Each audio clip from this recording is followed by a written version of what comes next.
friends, welcome back to my channel. Today's video is part of the group collaboration.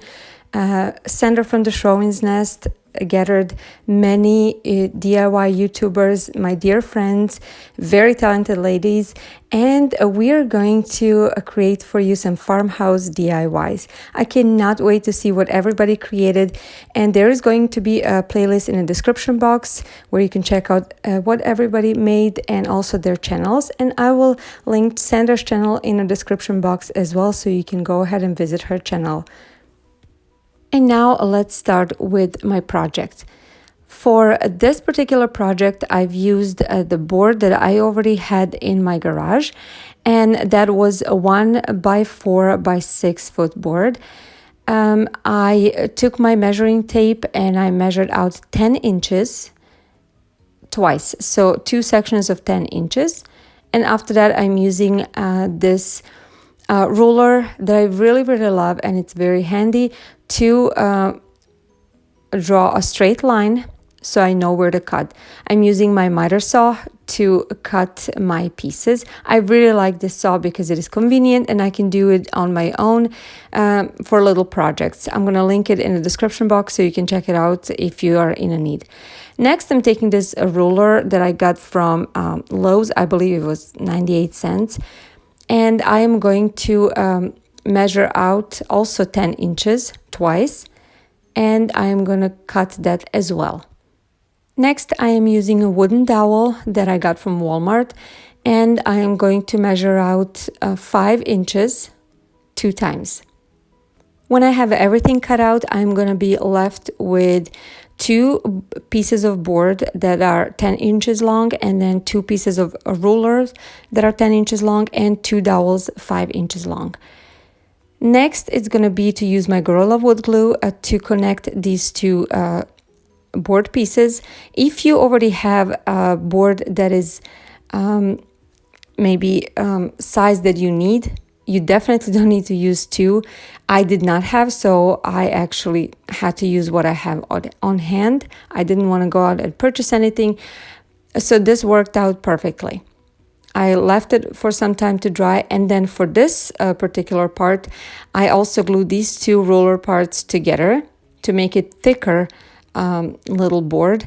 Again, if you have anything thicker, any little board laying around, you can use that as well. It is going to probably easier, and you're not gonna have to use this extra step. But like I said, I had this on hand, and that's what I used. Now I'm clamping this together and leave it for some time to dry. After I put that aside, now I'm taking these wood dowels and I'm just sanding both sides. I wanted this to be as smooth as possible, especially one side that is later going to go in a hole, and I will show you that later. I wanted that to lay straight when it goes in a hole.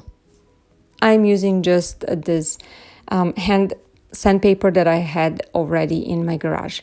Next, what I try to do is to use that sandpaper and sand out the letters and marks on this ruler. That didn't really work out all the way. So next, I just sanded the size that I was able to sand with the sandpaper, and after that, I'm using wood filler to fill out a little gaps that are on the sides and where actually 2 pieces of this ruler met. You can see me over here using my fingers. Most of the time, if it's something where I can use fingers, if it's safe, I will definitely use it. I don't know if you are the same way, but that's how I do it. Next thing, when my 2 boards were dry, I am using this drill bit, circular drill bit, I think that's what it's called, to create a hole on both sides of this board. I am not going all the way. I'm just making maybe halfway deep hole where I'm going to put those dowels in. And again, I'm doing that on the other side as well.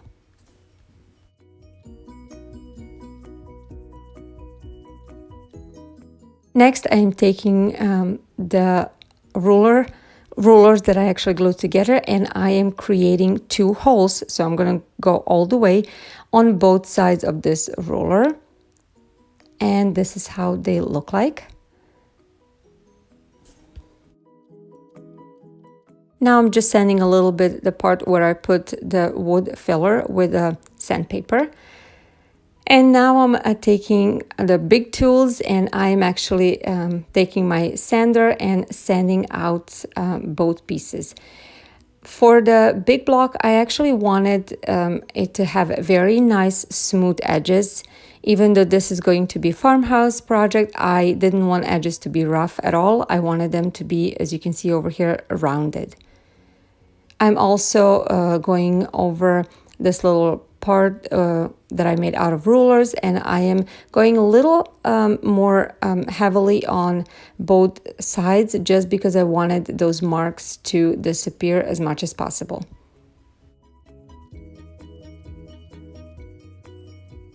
Before we continue with the project, I wanted to say welcome if this is your first time on my channel, or welcome back if you're returning.